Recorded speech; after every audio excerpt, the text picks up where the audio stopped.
জিনেরা কিন্তু দুইটা রূপ ধরতে খুব পছন্দ করে, একটা হচ্ছে বিড়ালের রূপ, একটা হচ্ছে সাপের রূপ, আবার অনেক ক্ষেত্রে কুকুরের রূপও ধারণ করে, তবে বিড়াল এবং সাপের রূপটা বেশি ধারণ করে।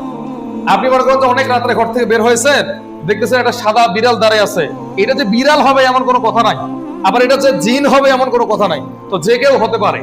তো আপনাদেরকে একটা আমি পরামর্শ দেই, যদি আপনি যদি কখনো ঘরের মধ্যে ঢুকছেন, ঢুকে দেখেন সেম আপনার মতোই একটা মানুষ বসে আছে, আপনি অবাক হবেন না?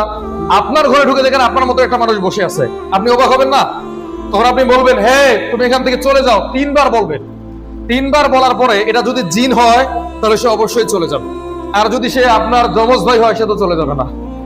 আবার ঘরের মধ্যে প্রবেশ করেছেন, প্রবেশ করে দেখতেছেন আপনার খাটের মধ্যে বিড়াল বসে আছে। এখন এটা বিড়াল না জিন কেমনে বুঝবেন?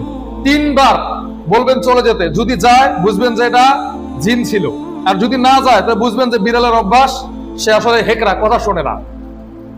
এরকম অনেকগুলো টিপস আছে। আবার দেখবেন যে আপনি রাতের মধ্যে শুয়ে আছেন, কেউ আপনার দরজায় ঠক ঠক করতেছে, আপনি সাথে সাথে দরজাটা খুলে দিবেন না, কারণ জিনেরা মানুষের ক্ষতি করতে চায় সব সময়।